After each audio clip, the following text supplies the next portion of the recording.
ഞങ്ങളങ്ങനെ പുതിയ വളമായ ആസിഫ് അലിയുടെ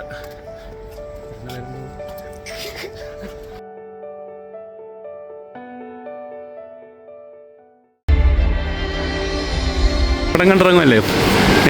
മൂവി എങ്ങനെ ഉണ്ടായിരുന്നു ജെയിമി? എന്ത് പടവോ?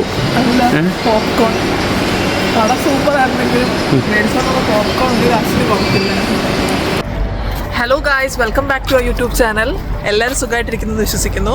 ഞങ്ങൾ അങ്ങനെ ആസിഫിലുള്ള പുതിയ രേഖാചിത്രം കണ്ടിട്ട് ഫസ്റ്റ് ഷോക്ക് പോയിട്ട് തിരിച്ചു വരുന്നു. ഫസ്റ്റ് ഷോ എന്നല്ല കാശ് ഉമ്മ പറയുന്നത്. ഇപ്പോൾ രാത്രിത്തെ ഫസ്റ്റ് ഷോയ്ക്കാണ് പോയി. ഫസ്റ്റ് ഡേ ആണ്, അത് മാത്രമേ ഉള്ളൂ. അങ്ങനെ ഞങ്ങൾ അതിനുള്ള പടത്തിന് പോയിട്ട് തിരിച്ചു വന്നുകൊണ്ടിരിക്കുകയാണ്. പടം എങ്ങനെയുണ്ട് ഈ പടം? പടം നല്ല പടമാണ്, ക്രൈം ത്രില്ലറാണ്. എൻ്റെ ആസിഫ് അലിയുടെ മൂവി സെലക്ഷനെ പറ്റിയിട്ട് എടുത്തു പറയേണ്ടതായിട്ടുണ്ട്. നല്ല റോൾസാണ് ഇപ്പോൾ സെലക്ട് ചെയ്യുന്നത്. നല്ലപോലെ സ്ക്രീൻ പ്രസൻസ് ആയാലും നല്ലപോലെ ക്യാരക്ടർ ഹാൻഡിൽ ചെയ്തിട്ടുണ്ട്. Hats of two that. പിന്നെ പടം എന്ന് പറഞ്ഞു കഴിഞ്ഞാൽ പറയണ ക്രൈം ത്രില്ലറാണ്. അതിൻ്റേതായ ഒരു ഭംഗിയുണ്ട് പടത്തിന്.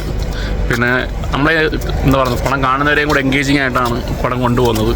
അതിലെ ട്വിസ്റ്റ് ആൻഡ് ടേൺസ് എല്ലാം തന്നെ വളരെ മനോഹരമായിട്ട് ചെയ്തിട്ടുണ്ട്. അതെ, അവർ ആ സസ്പെൻസ് അതുപോലെ കീപ്പ് ചെയ്യുന്നുണ്ട്, തുടക്കം മുതൽ എൻഡ് വരെ. അത് തന്നെ നമ്മൾ എന്താണ് ലൈക്ക് ആ മൂവി എന്താകുമെന്ന് നമ്മളിങ്ങനെ ത്രില്ലടിച്ച് ഇരിക്കും തുടക്കം മുതൽ അവസാനം വരെ തന്നെ.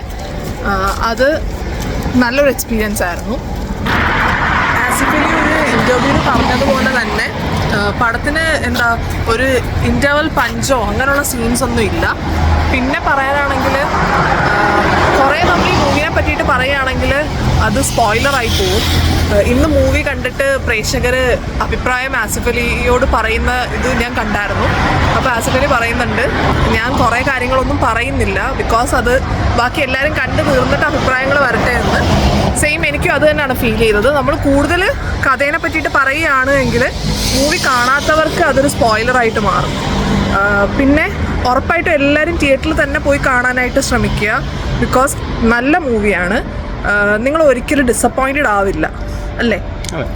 പിന്നെ എനിക്ക് തോന്നുന്നതെന്ന് പറഞ്ഞു കഴിഞ്ഞാൽ പടത്തിനകത്ത് അനാവശ്യമായിട്ട് ഉള്ള പാട്ടുകളോ അനാവശ്യ സീനുകളോ ഒന്നും തന്നെ ഇല്ല. അപ്പോൾ അതൊക്കെ ആ ഒരു ക്രൈം ത്രില്ലർ എന്നൊരു എക്സ്പീരിയൻസ് നമുക്ക് തരുന്നുണ്ട്. പിന്നീട് തോന്നുന്നതെന്ന് പറഞ്ഞു കഴിഞ്ഞാൽ എന്താണ്, എല്ലാം കൊണ്ടും നമുക്ക് കാണാൻ പറ്റിയൊരു സിനിമയാണ്. ഫാമിലി ആയിട്ടായാലും എല്ലാവരുമായിട്ട് ഒരുമിച്ച് പോയി കാണാൻ പറ്റുന്ന നല്ലൊരു സിനിമയാണ് രേഖാചിത്രം എന്ന് പറയുന്നത്. എല്ലാവരും ഉറപ്പായിട്ട് നീ പറഞ്ഞ പോലെ തിയേറ്ററിൽ തന്നെ പോയി കാണാൻ ശ്രമിക്കുക. ഒരു നല്ല എക്സ്പീരിയൻസ് നിങ്ങൾക്ക് കിട്ടും. അപ്പം വീണ്ടും മറ്റൊരു വീഡിയോ കാണുന്നവരെ take care, bye and bye. അപ്പോൾ stay tune for the next video. And videos subscribe ചെയ്യാതെ കാണുന്നവർ എല്ലാവരും please do subscribe, like and share. അപ്പോൾ ടേക്ക് കെയർ, ബൈ. ഷാഡോ വരുമോ കണ്ടോ? Hello guys, welcome back to YouTube channel. എല്ലാം സുഖമായിട്ടിരിക്കുന്നെന്ന് വിശ്വസിക്കുന്നു. ചായ ഊതി കുടിക്കുന്നതാണ് ഗുപ്തന് ഇഷ്ടം. അതുപോലെ ജോബി ഇങ്ങനെ ഊതി കുടിച്ചുകൊണ്ടിരിക്കും.